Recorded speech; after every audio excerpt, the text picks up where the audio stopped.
Thank you, Mr. Toastmaster, and good evening, fellow Toastmasters, and Ivania. I should be speaking from one of the programs, but instead, I'm going to tell you all about a very memorable moment in my lifetime. Now, I've lived a long time, and there have been many moments throughout my life that are fond memories that stand out when I look back over those years. But there's one that is a reminder to me just about every day, because I had this newspaper article framed and mounted on the wall in our family room. The other day, when the Dustbusters cleaning service was there, one of the ladies asked me about this article and what its significance was. I was really happy to tell her about it, and I thought, well, that's what I'm going to tell the Toastmasters group about when I speak to them next. What this is a picture of me in the year 1998, when my husband and myself were living in Suez, Egypt. Now, I don't know if you remember that, but in 1998, one of the many disturbances in the Middle East was taking place. It was called Operation Desert Fox. And as part of the preparations for that operation, the U.S. military sent the USS Enterprise to the Persian Gulf. Now, Craig and I were living in Egypt, as I said, right on the end, the bottom end of the Suez Canal in Suez, Egypt. One day, the phone rang, and it was some friends of ours who were living in Ismailia, which is just about at the center of the canal on Lake, and I have to look it up because I don't remember it, Temsa. It's not the Great Bitter Lake, which is where the ships can cross and turn around, but it's a smaller lake, and Ismailia is on there. And they were excited. They said the USS Enterprise had just left Ismailia and was on its way south and would be in Suez pretty soon. So we were, of course, excited because it would be going right past our apartment building.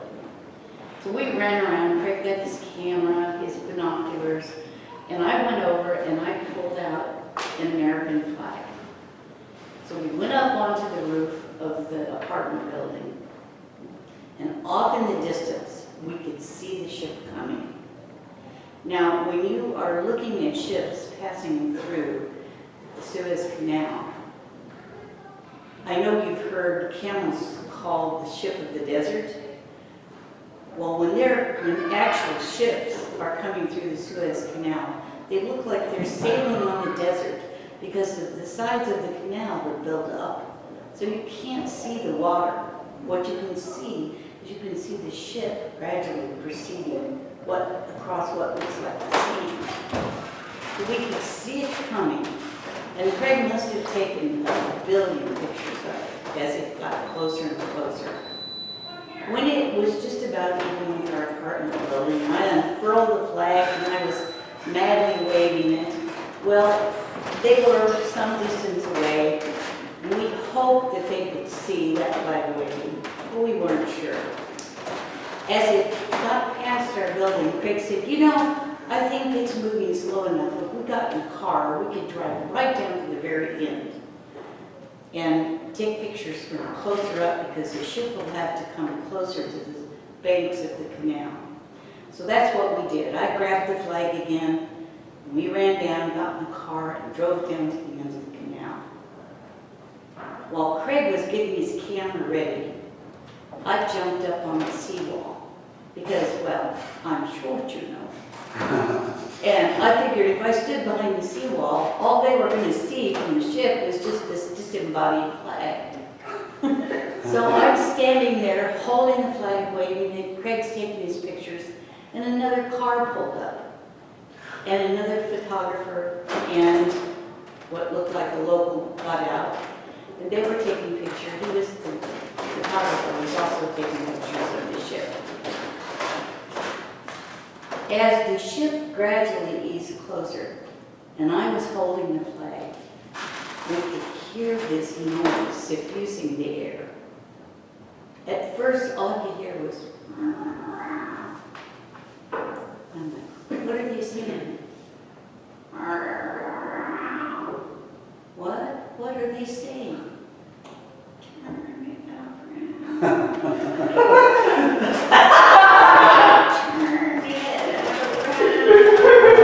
And I looked down and I had the field of stars on the wrong corner.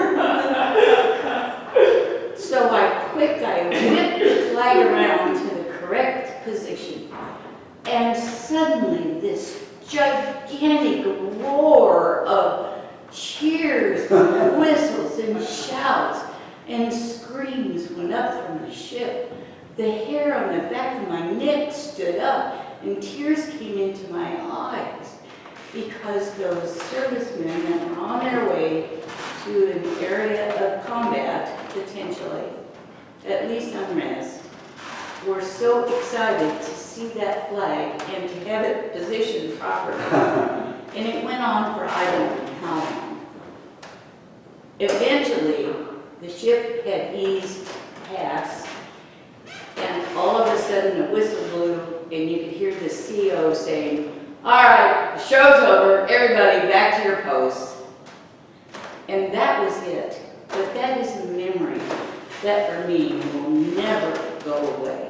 It is a highlight of my life, and I will carry it with me forever. Well, you can see I've kept some of the newspaper copies, and they're yellow around the edges, but I will always remember that moment. Ladies and gentlemen, Mr. Toastmaster. Thank you, General Evaluator, and fellow Toastmasters, and most importantly, Sandra. What a fantastic speech. You can really tell how memorable it really was. And I think all of us can agree that we felt as if we were with in that memory with you. I will say you had great eye contact from the start. You're always very good at knowing exactly what you're going to say and making sure you connect with every single one of your audience members, and I think today you excelled at that as well.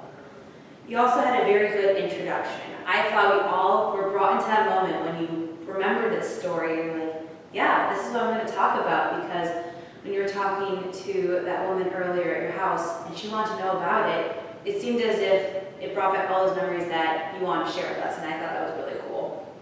You talked at a very good pace. I felt it was easy to follow and easy to know what you were going to say and hear you very well. You had a good volume as well. Something that I would say to work on, there were a few times where, which I kind of said right now, where you would start a sentence, stop that thought, and then go on with another thought first, and it wasn't as flowing of a sentence or as a thought. So I would say to work on that a little bit, try to making sure that you know what you're going to say and follow through with it, and maybe add a little bit more variety in your volume. Like I said, it was very good tone. You had a lot of different ones, even when you're saying, like, turn around, turn around.